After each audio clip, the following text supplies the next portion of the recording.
acknowledged that it was a problem for America's reputation, I mean, at the least of things. He didn't really go into detail about what it would mean. He put it in context of enemy combatants needing to be arrested and put in jail. Didn't say anything about the ones who are already there that were supposed to be released, what would happen to them. So it was a statement of reversal, but no sort of expansion about what exactly that would mean. In terms of Jerusalem, yes, I mean, that is a tone that he's had from the beginning, that we will take this decision no matter what you think. And if you defy us on it, then we will make you pay. That was what his UN ambassador said and what he has repeated as well. So he did strike those notes. But I have to say that they were not the main message, and they were the broader themes, the broader approach, I think, was one of unusual conciliatoriness, if I can put it that way.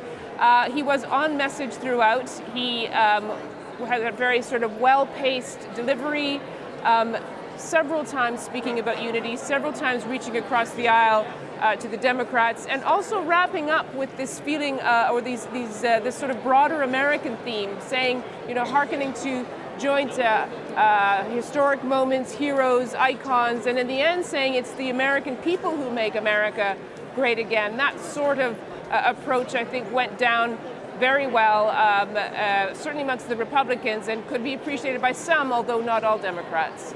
Barbara, let's just hear from the president in another section when it comes to immigration. There were some swipes about immigrants being largely responsible, he claimed, for violent crime.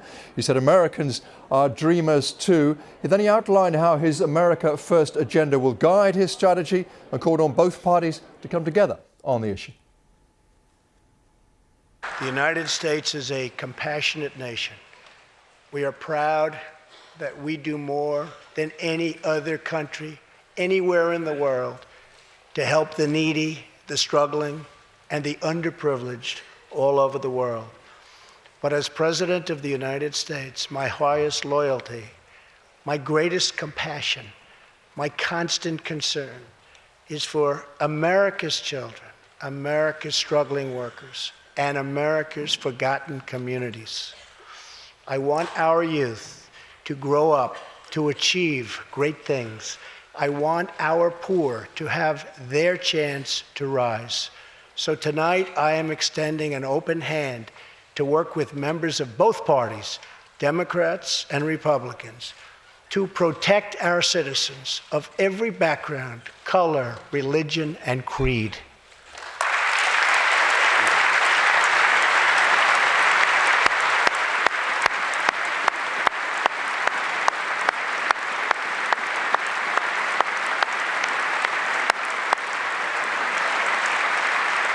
My duty, and the sacred duty of every elected official in this chamber, is to defend Americans, to protect their safety, their families, their communities, and their right to the American dream. Because Americans are dreamers too. Barbara there on Capitol Hill. What are the chances, Barbara? The president says he wants the Democrats' help on immigration and on infrastructure. You know, just last week, I think in a tweet, President Trump was referring to crying Chuck Schumer. There was a government shutdown just a week ago. There's another one possibly in a few weeks. What are the incentives for the Democrats to cooperate?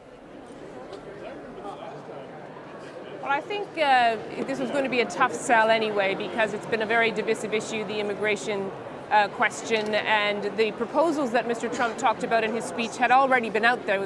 The Democrats knew what they were, and it's basically a trade-off between what they call the dreamers. These are the undocumented immigrants who were brought here as children, and what their future should be. Mr. Trump has said, we'll give them a path to citizenship, but as a trade-off, you have to pay for my wall, and we have to have further restrictions on legal immigration, which are both very difficult things for Democrats to swallow. So it was going to be difficult to begin with. I think the tone that he struck in the speech will probably make it more difficult. He framed immigration in the way that he always has, which is as a threat.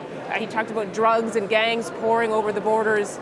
and that sort of thing. And he talked about, Americans being dreamers without going into much greater detail about the particular issues of these immigrants. So I think, I mean, I've spoken to a number of Democrats, not all, of course, and they sat throughout the whole thing. They didn't clap. They didn't really see this as the kind of bipartisan gesture that would really make them feel positive about the next step forward. Although I have to say, Mike, that he did use his guests, or insert his guests in, I think, quite a skillful way. He had there a number of families who had lost children to Mexican gangs, Mexican drug gangs.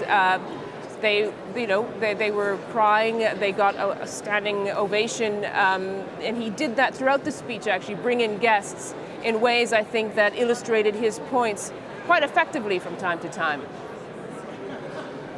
Barbara, just a thought on the opposition in Congress, the response for the Democrats. I mean, often that response is memorable really for going horribly wrong, for killing off presidential ambitions. But we heard from the grandson of Senator Robert Kennedy. What did you make of it?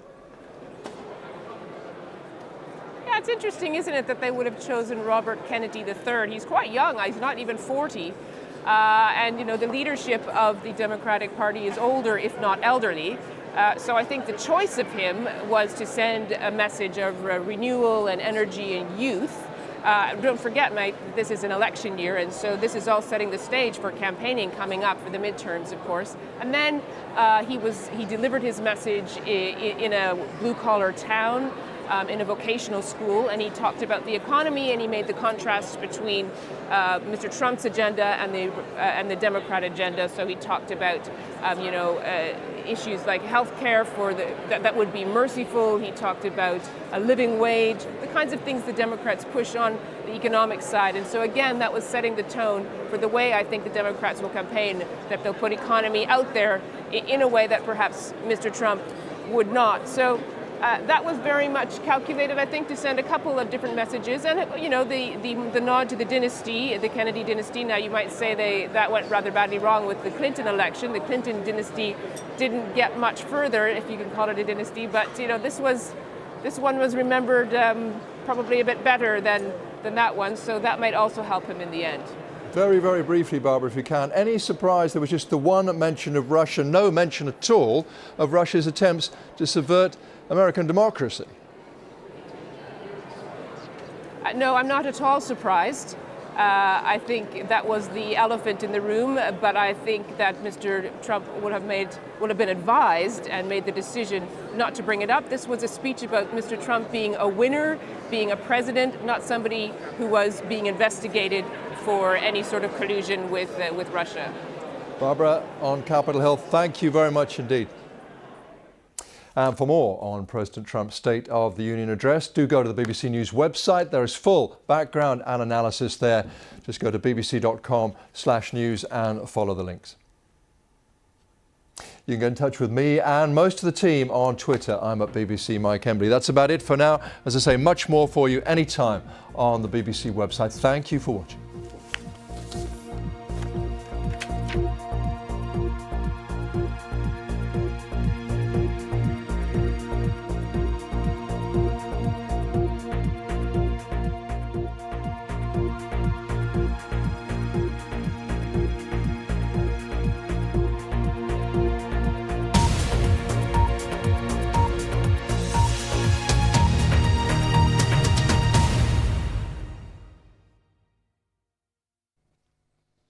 Well, there's a change on the way in the weather, and it's going to turn colder. I think all of us are going to feel the chilly air arriving on Wednesday. At the moment, there's some rain around across quite a few areas of the UK.